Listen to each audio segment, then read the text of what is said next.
Happy Monday, everyone, and welcome to Dr. Dawn's Shop Talk. I hope you're having a wonderful Monday so far, and I'm so excited you're here to join us for another episode of the Monday Huddle. Here at Shop Talk, we offer online career and life coaching, corporate training for businesses, and professional development for school districts. And for those of you that I don't know, I'm Dr. Dawn, CEO and founder of Dr. Dawn Shop Talk. And again, I'd like to welcome you to another episode of our Monday Huddle. The Monday Huddle is actually a strategy that I've used with my own staff for many years because I always thought that Monday kind of got a bad rap, right? And I believe that if you change your opinion about Monday, you're just going to have a much better start to your work week. So I hope you can join us each and every Monday right here at Shop Talk for your tips for the week so you can start seeing Monday for what I believe it really should be, a fresh start and a new beginning. Now, our Monday Huddle, in the Monday Huddle, I share just 3 tips with you because I really love it when you can join us live on your lunch hour when you can. So it's going to always be kind of a small taste of what I could offer you in our packages and our online presentations. And in those, I would get much more in depth with you on all the different topics that we cover. For a list of those topics, just go to our website, drdawnshoptalk.com. And I also offer a free 30-minute consultation. Now, in the coaching world, most of the time they'll offer maybe 15 or 20 minutes, but I think it's really important to offer closer to 30 minutes. And that way we can discover together if any of the services that we provide would be a good fit for you. Now, since all of our presentations and sessions are customizable, keep in mind that if there is a topic you are really interested in and you don't see that on the website, just let me know. And more than likely, I can tweak that to fit your individual needs. All right, you guys, now on to today's episode.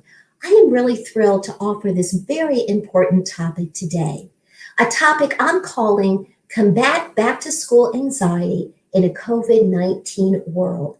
Now, you guys, as I mentioned earlier, in the Monday Huddle, since I want you to be able to join us on your lunch hour when you can, I usually cover just 2 or 3 topics. And I felt that this topic was so important. So as a result, I'm actually offering a free webinar. And you can sign up for this webinar on our website at drdawnshoptalk.com. Now, what I decided to do, I'm a big believer in getting feedback. And I've been in education for close to 30 years. So I reached out to a lot of my teacher friends and colleagues to get feedback on when would be the best time to offer this webinar. Well, I also have a lot of family and friends in other states, and some schools are going back in September, but Arkansas is reopening on August 24th. So I decided to offer the webinar on that Thursday, Friday, and Saturday prior to school reopening. So if you look at the bottom there at your screen, you can see the dates and times that are scrolling across. I just wanted to make sure everybody could join because space will be limited. Also, since it is a live webinar, I will be recording that, but more than likely, I'm going to actually use that recording as a bonus for my clients. I'm not sure if I'll actually release that on Facebook. So if you are interested in being part of the webinar, be sure to sign up for one of those 3 dates, and all the information about that is on our website. Now, I also want to talk a little bit about how COVID-19 has really reminded the world of the importance of school. You know, for those of us in the business of education, we know that school provides such an important service, right?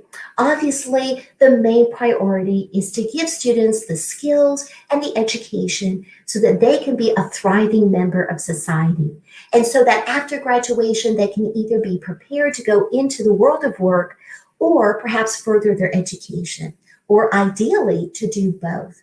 And I believe that COVID-19 has shown parents and students, and really the community at large, the important role that schools can play, because it's really much more than just the lesson, isn't it? For example, schools also provide a lot of critical services, everything from breakfast and lunch programs to counseling services, and even extra educational services to help students, for example, that might be struggling with literacy or math. But in addition to those services, schools provide students with so many amazing opportunities, you guys, to pursue hobbies and interests that they're really good at and really love. Now, there's tons of clubs and organizations that schools can provide for students to help them develop, right? Both personally in terms of their own growth, but also in terms of their education. Well, when you look at just the hobbies that students might be interested in, I think we've discovered with COVID-19 that it affects the entire community. Let me take sports for an example, okay? I'm going to take the example of a Friday night football game. Just in that one example alone, you're not only going to have the students who are affected by that game, the players, right? But that's going to also affect the coaching staff. It's going to affect the fans of that team, whether it's the student body or the parents of those players. But it's also going to affect a lot more than that. There's the band that would be playing at halftime. There's the cheerleading squads and drill team members who are also going to be supporting that team. So just using Friday night football as an example, you can see that the community at large and the students and the parents are greatly affected when schools are affected. Now, I've got to give props to the school districts out there. Oh my goodness, did they not do an amazing job in the spring? Nobody could have seen this coming, right? Nobody on the planet could have seen this coming. And I think schools did the very best they could in making sure they could finish out the school year.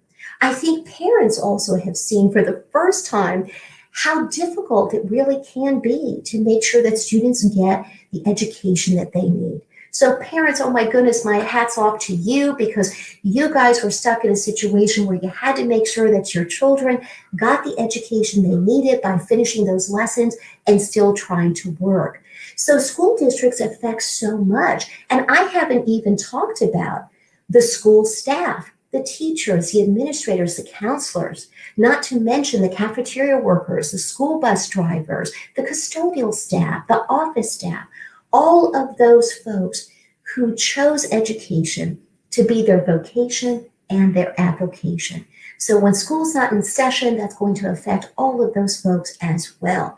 Not to mention the parents and caregivers that need to at some point go back to work, and it makes it really, really difficult to have their children at home.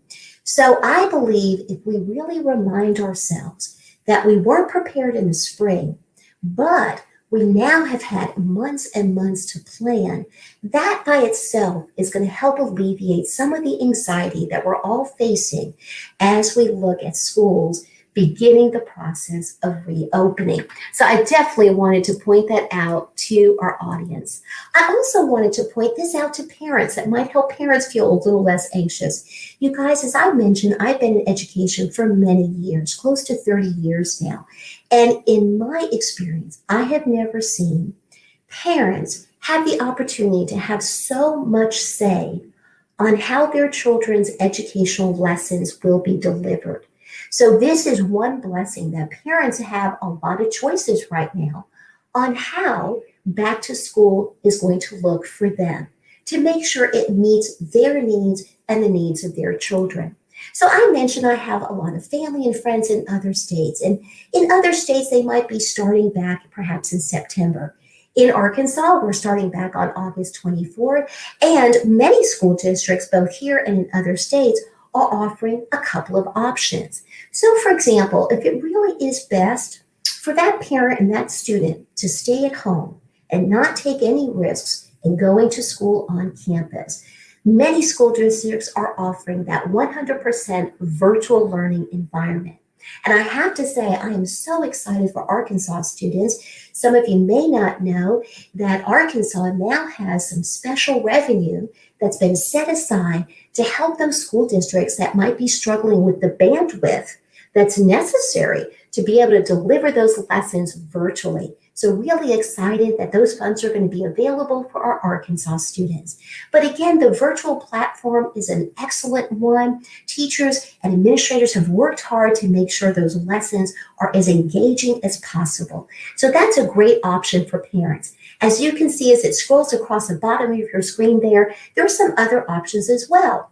Definitely the traditional Face-to-face option is also available, where, of course, school districts would be abiding by the recommended health guidelines and the guidelines that are set forth by the Department of Education. So that's another option. A third option that's also very popular in school districts across the country is a hybrid model, where students would be going to classes on some days and then learning from home on other days. So I think, you guys, that these options that are now being given to parents and students are really going to help in terms of that back to school anxiety. And there are going to be lots of ways that we can combat that. So I'm really excited to share my tips with you today. Now, before we get started on those tips, it is time to introduce the co-host of the Monday Huddle, a very dear friend of mine, Michelle Williamson Hill, CEO and founder of Southern Inspirations, who's just joined us here in the studio. So let me bring Michelle on board. Hi, Michelle. Happy Monday. And how excited are you to talk about these tips today? Hey there. Happy Monday. Back at you. You know what? This is such a relevant topic. And even as I was sitting backstage in the green room waiting for my turn, I just hung on to every word, because even though I'm in an empty nest stage and do not have children returning to school right now, I can both empathize and sympathize with those parents. I have been through what the parents are now facing. I have a new granddaughter, and so my son and daughter-in-law are going to have some decisions to make themselves in a few years. And so I'm just really thrilled that you've chosen this topic to discuss today. And I know just in some conversations that I've had over the weekend and some social media engagement with different people, it is definitely a hot topic. So I know you're going to address our audience shortly, but I just for several of you who specifically commented on my Instagram post over the weekend, please do comment and let us know that you're here. Several of you said you're going to be watching, and so let us know that so that Dawn can recognize you when it's time to look at those comments. Absolutely. We love, love, love it when folks can join us live on their lunch hour and give us that feedback, right, Michelle? Because we want to make sure we're putting out the content that's going to be really important, not just to parents of children, as you mentioned, that are in school right now, but it really affects all of us, right? It really does, because we're all involved in some form or fashion, especially if we're lucky enough to have grandchildren, right, Michelle? That's right. All right. Well, I am so excited, you guys, to get started. Let me go ahead and start with our very first tip right here. Tip number 1. This one is going to be for my parents out there, you guys. Okay. As I mentioned, parents can play such an important part, you guys, in helping to alleviate some anxiety, because back to school anxiety, oh my gosh, that's been around forever, right? It really predates COVID. But because we are facing a world pandemic, parents need to recognize the worry that their children are going through. But at the same time, they need to just help role model those behaviors and actions we know are helping to kind of curb the number of cases, right? They're helping to prevent the spread of this horrible pandemic that we're facing. So it's important to recognize the worry, to role model for your children what you can do, but then also to point out the fun factor. For example, if parents believe that the 100% virtual option is going to be the best one for them, then they can still point out that there's a lot of fun in engaging in that world community, in that classroom community online. You don't have to be there face to face to have fun. Michelle and I can tell you that. I mean, we've been watching the show virtually, right? Michelle's been April. Right. A lot of connection. And I know parents worry about that. They worry about the socialization factor and the connection that their children are going to have. So whether those parents choose the 100% virtual or the hybrid, or their children go back to school, it's really important to point out all the fun that they can have by facing this together. And I also believe that they can point this out as a teachable moment, just kind of reminding children that, you know what, you can't really control what happens out there, but you can definitely control your reaction to it. And so I really think it can also be a teachable moment for parents with their children, grandchildren, etc., to show that as a community, we're stronger together and we can face this together. Right, Michelle? That's absolutely right. And, children mimic what they see their parents and other adults doing. And oftentimes, even when we think the little eyes and the little ears aren't on us, they really truly are. And so the more positive we can be, to find the good in this, as you call it, the fun, and exemplify that to our children, that's just setting the stage for a more positive experience overall in the midst of what is otherwise quite challenging. Absolutely, absolutely. And I think parents can play such an important role. I think sometimes parents don't realize how important their role can be in getting their children ready to face any adversity, much less a world pandemic, right? Yes, for sure. All right. Okay, you guys, I'm going to move on to tip number 2. Tip number 2 is for the teachers out there. You guys, teachers know this, but I want to say this again. Praise is so important from a teacher. A teacher represents an authority figure in the classroom, and I know most teachers understand that their words have a lot of power, especially if they're speaking in front of other students. So, for example, I've mentioned I've been in education for close to 30 years now, and I can tell you that even when I was a student, I remembered comments that teachers would make. And when I became a teacher, I realized I needed to use that power wisely. Well, teachers, you have a lot of power right now to make sure that you too are acknowledging the fear. You can have a lot of power in helping students feel more confident that if they're abiding by those health guidelines and Department of Education guidelines, that we can get through this. And because teachers have that much power in terms of the words that they say and the ways that they can encourage students, they're going to be able to help their students get through this as a team. And, when a teacher gives that praise, oh my goodness, right, Michelle? I mean, it makes students feel so great because, the flip side is definitely true. If a teacher criticizes a student, especially in front of others, that could really affect them for their whole life. So if a teacher is very positive, especially when we're already so stressed out, it can really affect them. I still remember when I was in middle school, I had an amazing teacher. And one day at the end of class, we were all just kind of chit-chatting right before the bell rang. And she looks over at me, and I was talking to my friends, and she literally said in front of my classmates, "Dawn's eyes sparkle when she talks." I was like, "What? My eyes sparkle? Oh my gosh, that is so cool." And I promise you, I remember that all these years later. I mean, it's something that really stuck with me, and it really helped me believe that teaching was so special. And I know that it affected my decision to go into teaching because I wanted to be able to do that for someone else. So teachers out there, remember that your praise and just rewarding students for getting through it. If you just compliment them on being able to figure out how to send you a lesson electronically, right? I mean, when all else fails, I mean, it's important. And I think teachers can do a lot to help alleviate that stress. What do you think about that second tip, Michelle? Oh gosh, Dawn, words are powerful, and teachers are in such an important role and have opportunities every single day to use those words to encourage, to uplift, and to praise their students. So I just think it's a great reminder. And, as you mentioned, you remember those words. And even as adults, we remember things that are said to us, but children especially remember those moments in time, and it can affect them positively or negatively. So I absolutely am on board with that tip.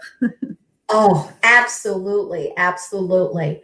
All right, you guys. Well, let's go ahead and move on. But before we do, as Michelle said earlier, be sure to let us know that you are watching. Michelle, we're already getting some thumbs up and some comments here. Marilyn, oh my goodness, so good to see you, Marilyn. Thank you for saying hi and tuning in. Tammy had a great comment. Love the validation and the worry, right? Because that's so important. Instead of minimizing how somebody feels, right? It's important to recognize that. And because we're not only dealing with a student's fear, we're dealing with the student's education, right, Michelle? We don't want anything to affect how well they do this year. So very important comment. Oh, thank you, Amelia. She's here looking forward to getting some great advice. Alexander is saying hello. Thank you guys so much. As you know, we really appreciate it when you're able to tune in. So thank you. Absolutely. And that's not always easy on someone's lunch hour, right, Michelle? That's right. So we really appreciate your continued support. And Dawn, before we move on, I know you have number 3 up there, but before we get into the important role of the administrators, I want to remind everyone back when we were talking about teachers, you over the years, I've not really heard a whole lot about coaching and mentoring and training opportunities for teachers.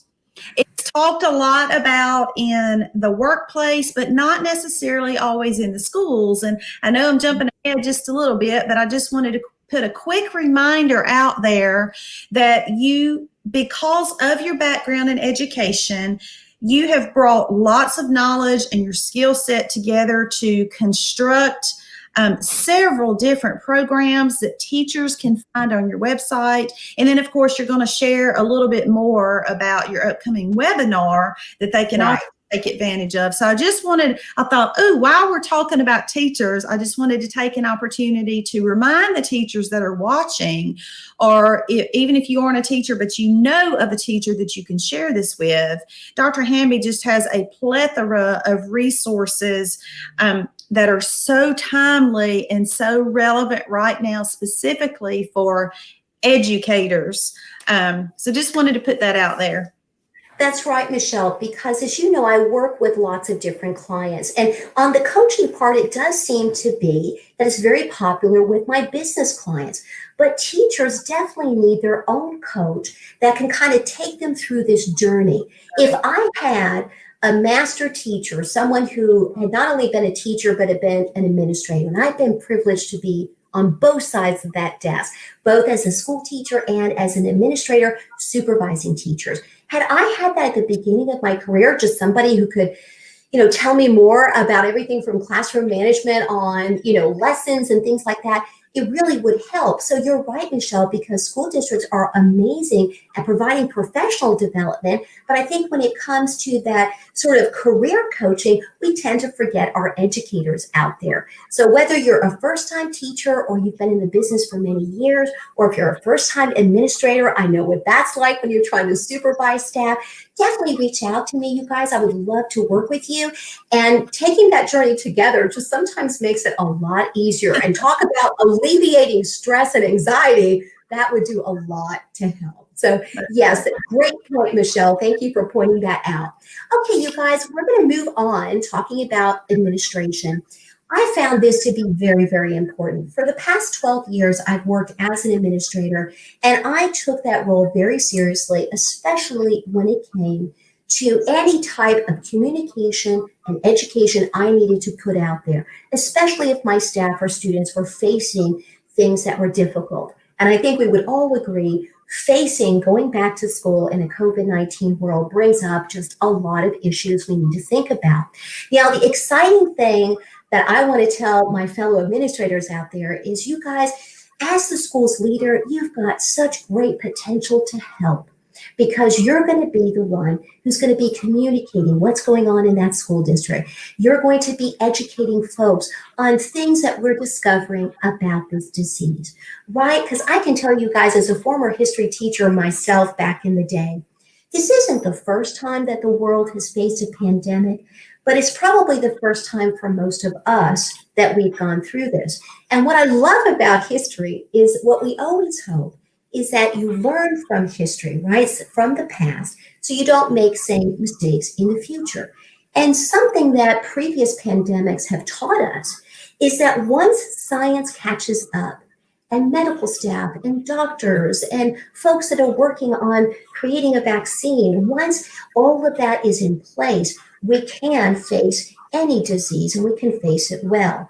It takes time, and I know we're so blessed to have kind of the world's medical leaders out there working hard to try to help. But in the meantime, administrators have the power to help kind of ease the fear and take things one day at a time, one school district at a time, right? Because depending on where you go to school and your community, the cases might be higher or lower. So it really needs to be individualized. And I believe administrators can do a great deal to help alleviate that stress by communicating every day, by educating parents and the public, and by reinforcing that each and every time they have that conversation. Also, you guys, many times administrators are kind of criticized for not being very visible because they're busy in their offices. I know for a fact, if you think the paperwork is bad for a teacher, just be an administrator for a day, okay? There's a reason they're in their offices so much between the meetings they have to go to and all that. But the reason they do that is because they're doing the hard work of making sure that the school is running smoothly while the teachers get to utilize their talent in educating the students. And if administrators can be a little bit more visible this year, I would definitely recommend that, because as hard as it is to maybe leave that meeting or leave that office because you're very busy, it's very important that principals and vice principals and other school staff are visible, because that's really going to help everyone feel less anxious, and they're going to feel like we're all in the same boat together, kind of discovering what works and what doesn't. Right, Michelle? That's absolutely right. I like to think about it in these terms. The administrators kind of set the tone for the whole school. Obviously, they're there, and as you mentioned, they play a role that is just so significant, and they have burdens and additional tasks that perhaps others within the school or the organization don't. But their presence, I think, more than ever is going to be so powerful, to your point. And there's just such an opportunity to continue to grow and enhance those existing relationships with the school staff that we know they already have.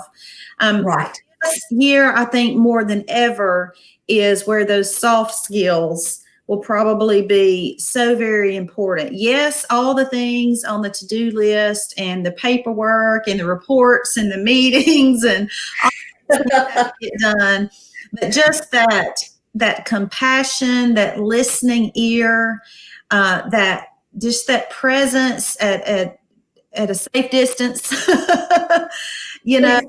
I really think is going to be crucial this year. So great. And of course, communicate, educate, and reinforce. That communicate, I think, is just top. There's a reason I know that you listed that first. And so I know that when the admins really focus on that, it will truly make a difference in their schools. Absolutely. It's so important. It really is. And speaking of communication, Michelle, I had to share another comment with our audience because, man, Marilyn said this so well. Back to the importance of communication and words being powerful. Take a look at her comment. So true. Words are power. Death and life are in the power of the tongue. Marilyn, for sure.